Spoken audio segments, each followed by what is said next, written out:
Hello everyone, welcome to लक्ष academy. मैं मधु अग्रवाल स्वागत करती हूँ आप सबका। तो कैसे हैं आप लोग? आई होप कि सब लोग अच्छे हों। तो चलिए, आज मैं फिर से आपके सामने आई हूँ HPSC PGT इंग्लिश का कुछ MCQs लेकर, जो मैं सेट कर रही थी। 10 क्वेश्चंस का मैं वीडियो डाल रही थी आप लोगों का, प्रीवियस ईयर्स क्वेश्चन जो प्रैक्टिस करा रही थी। तो आज मेरा ये तीसरा वीडियो है आपके लिए, जो मैं हरियाणा के प्रीवियस ईयर्स का जो PGT इंग्लिश का जो क्वेश्चन आया हुआ है उसका मैं डिस्कशन कर रही हूँ। तो चलिए, आज हम लोग का आगे का सेशन कंप्लीट करते हैं। तो उससे पहले अगर आप लोग जुड़ना चाहते हैं हमारे पेड कोर्स से, तो आप लक्ष्य एकेडमी का ऐप डाउनलोड कर सकते हैं। लिंक जो है आपके डिस्क्रिप्शन में प्रोवाइड किया हुआ है। एंड टेलीग्राम ग्रुप से भी आप जुड़ सकते हैं फर्दर इन्फॉर्मेशन के लिए, जो आप लोगों को चाहिए इन्फॉर्मेशन, जो एक्स्ट्रा इन्फॉर्मेशन आप लोगों को वहाँ से मिल जाएगा। एंड फॉर दिस आप लोगों को सिर्फ और सिर्फ कितना पे करना है, तो 1050। Okay, and this offer is only valid for 24 to 26 दिसंबर। ठीक है, ये जो ऑफर है आपके लिए सिर्फ 24 से 26 दिसंबर के लिए वैलिड है। आपका फ्लैट 90% ऑफ पहले था, जो कि ₹1500 था, लेकिन एक्स्ट्रा आपको 30% का बेनिफिट मिल रहा है, जो कि सिर्फ और सिर्फ 2 दिन के लिए है। तो आप लोग प्लीज़ इस ऑफर को अवेल कीजिए। ठीक है, ये मौका आपको बार बार नहीं मिलेगा, तो मौके को जाने न दें, न गवाएं इस मौके को। और कुछ भी क्वेरी है आपका, anything you have any, if you have any query, तो you can call in this number. आप इस नंबर पे कॉल करके अपनी जो डाउट्स है, कुछ भी कंफ्यूजन है आपके दिमाग में, तो आप लोग पूछ सकते हैं। ठीक है, तो ऐप डाउनलोड करने के लिए जो ऐप का लिंक है आपके डिस्क्रिप्शन में दिया हुआ है। ओके, तो हमारा जो ये कोर्स है, इसमें आपको मिलेगा video classes, PDFs, MCQs test. ठीक है, तो आपका प्रॉपर एक तैयारी करवाई जाएगी, प्रॉपर जो आपके सिलेबस के अकॉर्डिंग आपको पूरा का पूरा मटेरियल आपको मिलेगा। ठीक है, तो इसलिए चलिए अब हम लोग देर नहीं करते हैं, हमारा आज का जो सेशन है वो स्टार्ट करते हैं।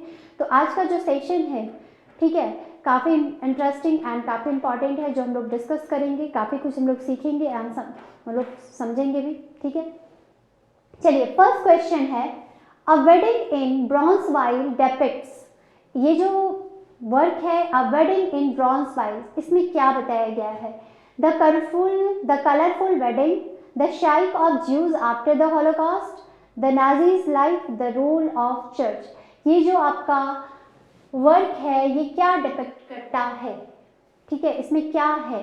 तो क्या होगा आंसर? आप लोग फटाफट आंसर मतलब अपना कीजिए, क्योंकि ताकि आप लोगों को भी पता चले कि आप लोग की तैयारी अभी कितनी बाकी है और कितना तैयारी आप लोगों को करना है।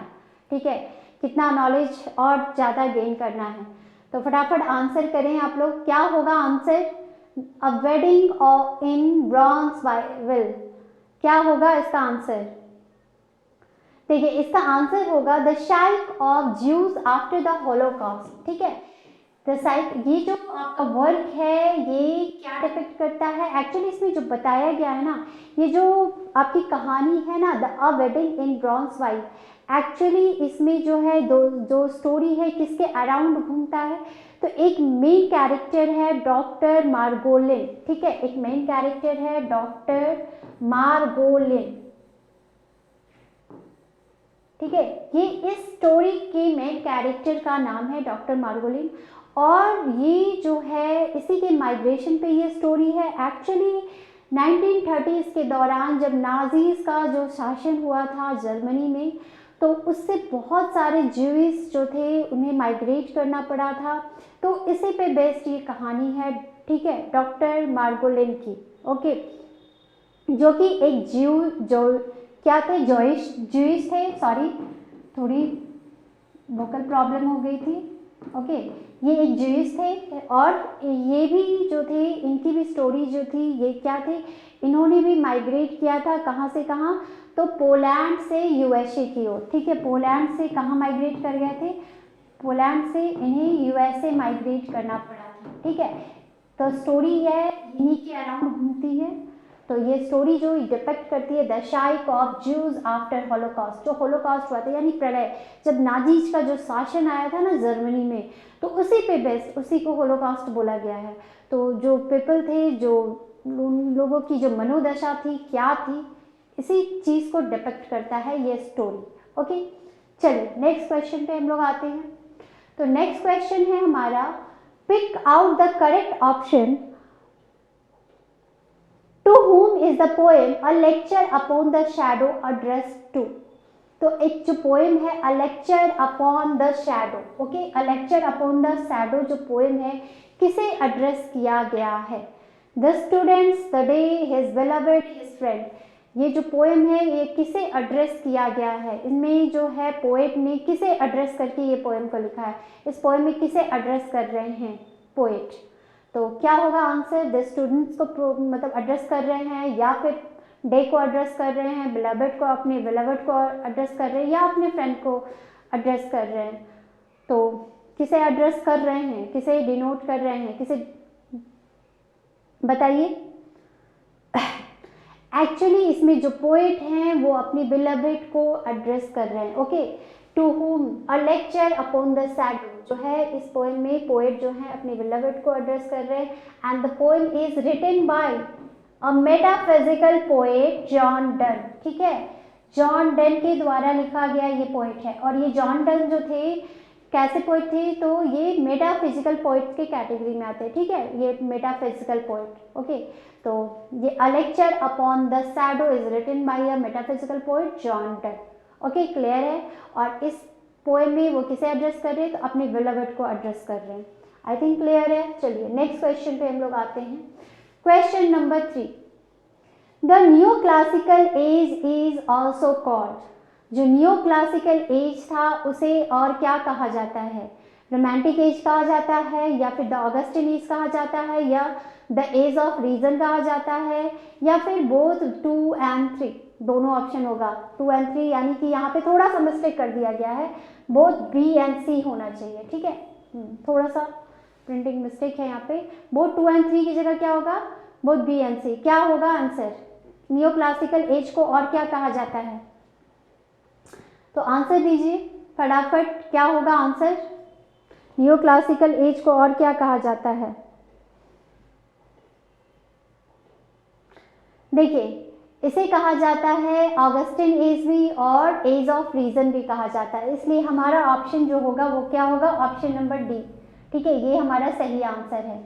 जो ऑगस्टिन न्यू क्लासिकल एज ही खत्म हुआ था, तो हम लोग बोलते हैं beginning of the romantic age. तो क्या खत्म हुआ था? न्यू क्लासिसिज्म खत्म हुआ and the romantic era start हुआ, ठीक है। तो न्यू क्लासिसिज्म कब खत्म हुआ था? 1798 में जैसे खत्म हुआ, रोमांटिक एज स्टार्ट हुआ था with the publication of lyrical ballads, ठीक है। तो यहाँ पे जो है मतलब ऑगस्टिन एज, और इसको एज ऑफ रीजन भी कहा जाता है, and the age of doctor Johnson and Pope भी कहा जाता है, ठीक है। This age is also called age of doctor Johnson and age of Pope, ठीक है, डॉक्टर जॉनसन एंड पोप, ठीक है, age of doctor Johnson and Pope, ठीक है। ये जैसे ये भी कहा जाता है, doctor Johnson mean doctor Samuel Johnson, okay, and Pope that means Alexander Pope, okay. तो ये ऑगस्टिन एज था एंड एज ऑफ रीजन था, okay.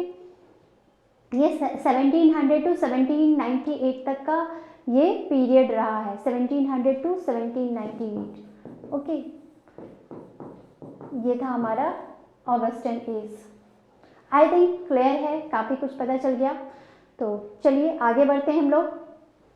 Next question, name the type or clause underline by picking out the correct option. और type or clause नहीं होना चाहिए, यहाँ पे टाइप ऑफ क्लॉज होगा, ओके। थोड़ा मतलब थोड़ा सा मिस्टेक है। Name the type of clause जो अंडरलाइंड है by picking out the correct option. आपको जो अंडरलाइन सेंटेंस है आपको बताना ये कौन सा क्लॉज है। The house where the accident occurred in near is near by. तो ये जो अंडरलाइन पार्ट है ये कौन सा क्लॉज है? Adverb clause, verb clause, noun clause और एडजेक्टिव क्लॉज। क्या क्लॉज है बताइए,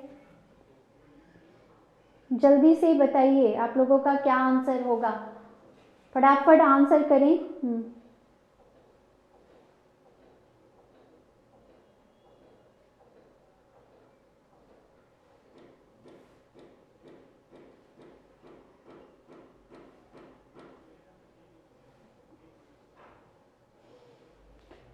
देखिए क्या होगा, adverb clause, verb clause, noun clause और एडजेक्टिव क्लॉज। तो एक्चुअली ये होगा हमारा एडजेक्टिव क्लॉज, ठीक है, क्या होगा, एडजेक्टिव क्लॉज होगा। ये जो है अंडरलाइन सेगमेंट जो है ये क्या है, एक्चुअली में जो है ये क्या है, एडजेक्टिव क्लॉज है, ठीक है। तो एडजेक्टिव क्लॉज क्या होता है, dependent clause that give the information about the nouns, ठीक है, dependent clause that gives the information about the nouns, ठीक है, that gives the information about noun, जो नाउन का इंफॉर्मेशन दे, ठीक है, जैसे the house where the accident occurred. तो यहाँ पे जो बोल रहा है एक्सीडेंट जो है कहाँ हुआ था, तो घर, तो घर क्या है, द हाउस क्या है, तो ये क्या है, एक्चुअली में ये नाउन है, ठीक है। तो एडजेक्टिव जो क्लॉज होता है वो क्या होता है, that gives the information about the noun, और ये जनरली किससे कनेक्टेड रहता है, तो रिलेटिव प्रोनाउन से कनेक्टेड होता है। तो आपका देखिए वेयर क्या है, this is relative pronoun, okay, this is relative pronoun. तो जनरली एडजेक्टिव क्लॉज जो होता है वो रिलेटिव प्रोनाउन से कनेक्टेड होता है। तो यहाँ पे भी रिलेटिव प्रोनाउन है, कनेक्टेड है, तो that means this is adjective clause. I think clear है। चलिए नेक्स्ट क्वेश्चन पे हम लोग आते हैं। नेक्स्ट क्वेश्चन है हमारा, in the poem telephone conversation what did the speaker want from the lady.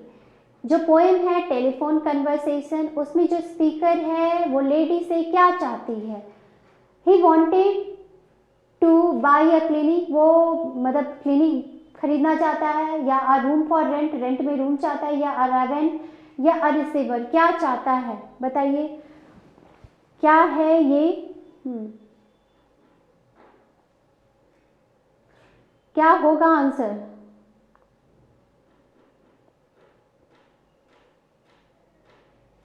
देखिए एक्चुअली ये जो टेलीफोन कन्वर्सेशन जो पोएम है ना, ये जो है ये एक पोएम है जो एक नाइजेरियन राइटर के द्वारा लिखा गया है, ठीक है, नाइजेरियन राइटर के द्वारा लिखा गया है।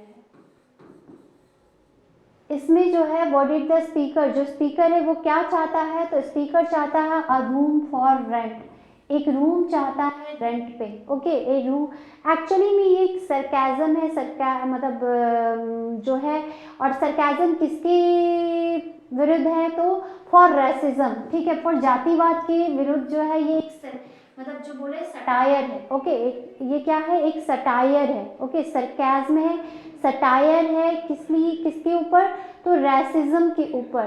तो जो नाइजेरियन राइटर है जो वॉल सोइंको, एक्चुअली जो लिखी है, इनका जो पोएट का नाम है वॉल सोइंको, ठीक है, ठीक है, ये इसकी पोएट है, और इसमें जो है जो स्पीकर है वो लेडी से चाहता है, ये एक टेलीफोन कन्वर्सेशन जो पोएम है, इसमें जो स्पीकर है वो लेडी से एक रूम चाहता है रेंट पे, एक अपार्टमेंट चाहता है रेंट पे, ओके, आई थिंक क्लियर है। चलिए नेक्स्ट क्वेश्चन पे आते हैं हम लोग। Choose the correct phonetic transcription of the word, actually में ये करेक्ट ट्रांसक्रिप्शन, फोनेटिक ट्रांसक्रिप्शन बताना है। तो गिवन वर्ड याज का जो फोनेटिक ट्रांसक्रिप्शन है ये option number third is the correct answer, option number C, ठीक है। फोनेटिक ट्रांसक्रिप्शन एक्चुअली में इसके बारे में जो है ज़्यादा आप लोगों को एक्सपर्ट्स बता सकते हैं। एक्चुअली ये सिंबल्स का जो होता है ना, विजुअल रिप्रेजेंटेशन होता है, स्पीच का जो सिंबल होता है ना, उसका विजुअल रिप्रेजेंटेशन को हम लोग फोनेटिक ट्रांसक्रिप्शन कहते हैं। इसलिए इसके बारे में थोड़ा आप लोगों को ज़्यादा डिटेल्स में जाना पड़ेगा, तो एक्सपर्ट्स बता सकते हैं, बट आंसर होगा आपका ऑप्शन नंबर सी, ठीक है। चलिए नेक्स्ट क्वेश्चन पे मैं आती हूँ। Choose appropriate prepositions for the blanks, ठीक है।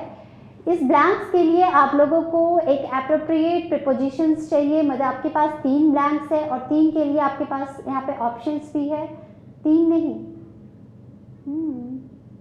3 ब्लैंक हैं बट ऑप्शन आपके पास 4 हैं। यहाँ पे कुछ हुआ है क्या? In accordance to the wishes dash my people the president said I am retiring. एक सेकेंड मुझे इसको देखने दीजिए क्वेश्चंस को। एक्चुअली में मुझे थोड़ा डाउट लग रहा है इस क्वेश्चन पे, थोड़ा सा इसमें है कुछ प्रॉब्लम, तो मैं देख लूँ एक बार क्वेश्चन को, कंफर्म हो लूँ।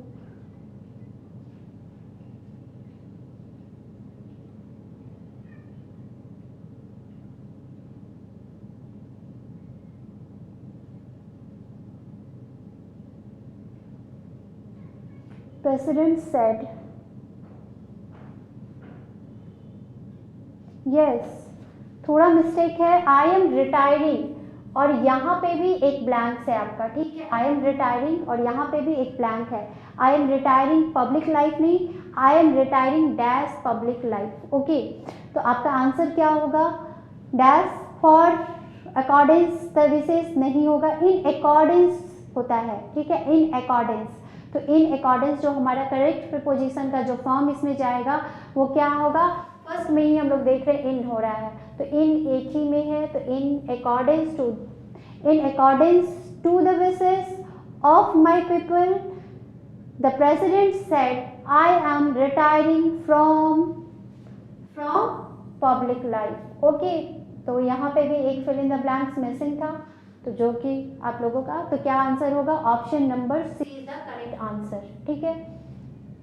थोड़ा सा मिस्टेक हो गया था इसमें। चलिए नेक्स्ट क्वेश्चन पे हम लोग आते हैं।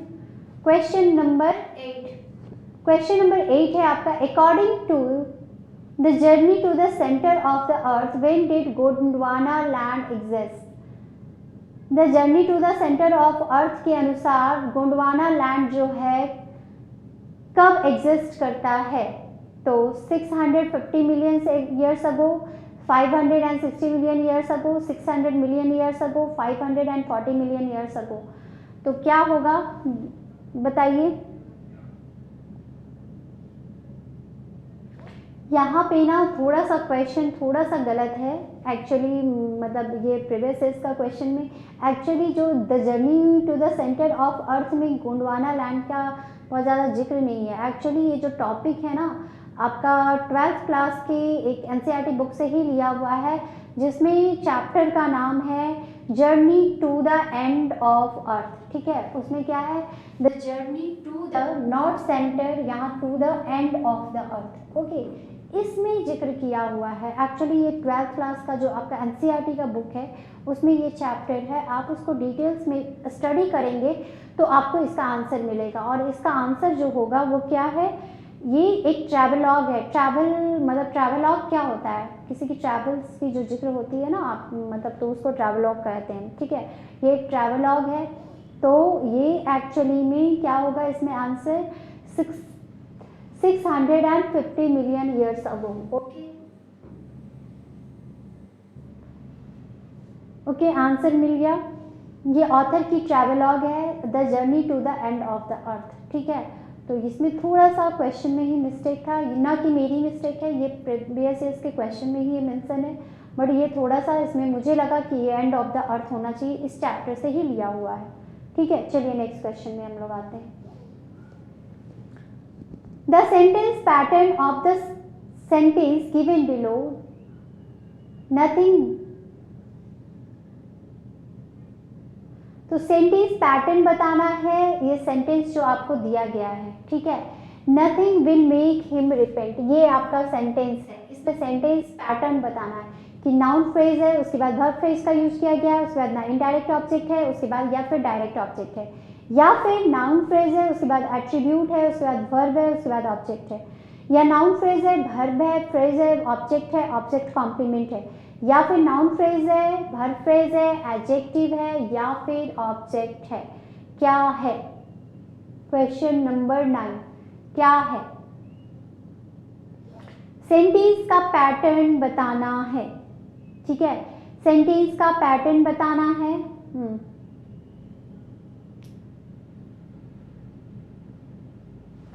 सेंटेंस का पैटर्न बताना है। क्या है सेंटेंस का पैटर्न? तो देखिए सेंटेंस का जो पैटर्न है ना, एक्चुअली में ये जो है, ये सबसे पहले ऑप्शन नंबर सी होगा हमारा सही answer. Okay, option number C is the correct answer. ये एक्चुअली नाउन फ्रेज है। नाउन फ्रेज का मतलब क्या हुआ? या तो नाउन का वर्ड हो या फिर ग्रुप ऑफ वर्ड्स हो जो नाउन मतलब जो फंक्शन एज ए नाउन, मतलब जो नाउन का फंक्शन करता हो, ठीक है, वो नाउन फ्रेज हुआ। तो यहाँ पे देखिए फर्स्ट में क्या है, नथिंग, तो नथिंग विल। तो अगर नाउन है तो नाउन जो होता है वो या तो सब्जेक्ट के फॉर्म में काम करता है या फिर ऑब्जेक्ट के फॉर्म पे काम करता है, ठीक है।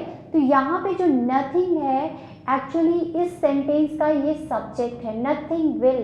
तो सब्जेक्ट जो होता है उसके लिए क्या होता है, एक वर्ब आता है, तो वर्ब है। तो ये नथिंग जो है कुछ नहीं हो सकता, कुछ नहीं। नथिंग यहाँ पे क्या काम कर रहा है, सब्जेक्ट का काम कर रहा है, ठीक है। तो सब्जेक्ट का काम कर रहा है, डैट मीन्स नथिंग जो है यहाँ पे क्या है, नाउन फ्रेज है। ओके, उसके बाद क्या है, विल मेक, तो वर्ब फ्रेज है। तो वर्ब फ्रेज का मतलब क्या हुआ, यानी कि जो वर्ब हो consist of a verb and उसके साथ या तो फिर मॉडल्स लगे हो या फिर ऑक्सिलरी वर्ब लगे हो, ठीक है। मेन वर्ब हो, मेन वर्ब के साथ मॉडल्स हो, auxiliary verb, any auxiliary verb और भी ऑक्सिलरी वर्ब्स हो सकते हैं, ठीक है। तो यहाँ पे देखिए वर्ब फ्रेज में भी वही है, विल मेक, तो मेन वर्ब और उसके साथ एक आपका हेल्पिंग वर्ब यानी कि मॉडल्स लगा हुआ है, तो क्या हो गया, वर्ब फ्रेज है। उसके बाद क्या है, सॉरी यहाँ पे मैं टिक कर दी, तो उसके बाद क्या है, उसके बाद फिर ऑब्जेक्ट है। तो यहाँ पे देखिए हिम, किसे, नथिंग विल मेक हिम, उसे, एंड उसके बाद आपका है object complement. Okay, object complement. I think clear हो गया होगा, ठीक है। चलिए next question, choose the correct determiner of the blank. आपको इसके लिए करेक्ट डिटरमाइनर का यूज करना है।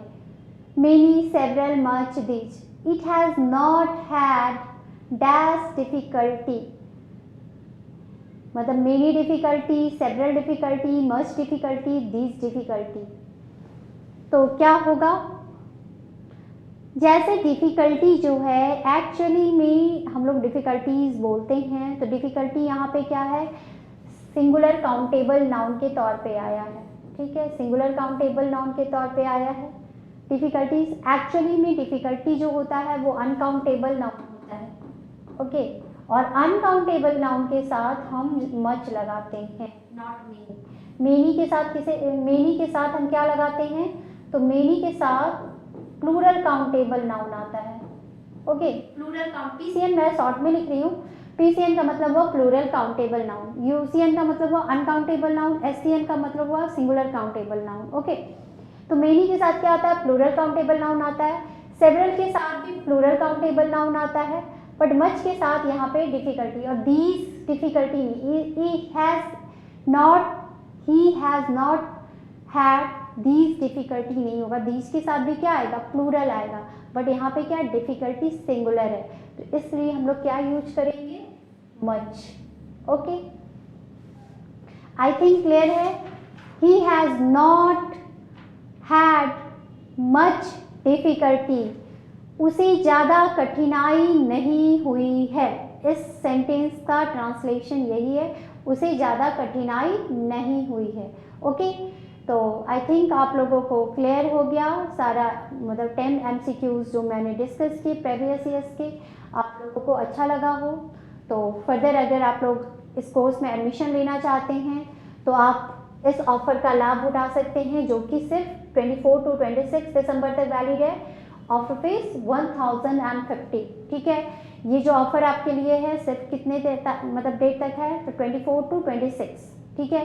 तो आपको यहाँ पे एक्स्ट्रा 30% ऑफ मिल रहा है, जो कि हमारा ऑलरेडी 1500 का था, जो कि फ्लैट 90% ऑफ। और ये जो है हमारी प्री बुकिंग जो है ऑलरेडी स्टार्ट है, क्लासेस हमारी 26 दिसंबर से स्टार्ट हो जाएंगी, तो आप इसे मिस ना करें।